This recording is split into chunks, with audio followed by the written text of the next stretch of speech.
Oi, Roy, apa? ni raya kan dah dekat dah. Tapi rumah aku tak ada lampu raya lagi. Aku tak tahu nak buat apa. Lampu raya? Ha. Lampu lighting? Jom. Ha? Kat sini je. Kat sini ada kedai lampu?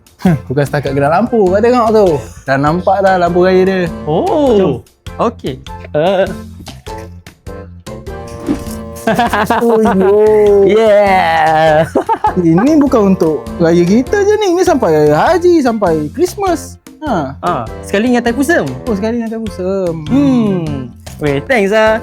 Kalau kau tak tunjuk kat aku mana dalu lighting ni, aku dah selamanya depressed. Ni aku punya lah. Kan kau belanja aku sekali. Sekejap bila? Jom. Weh, tu lampu raya aku.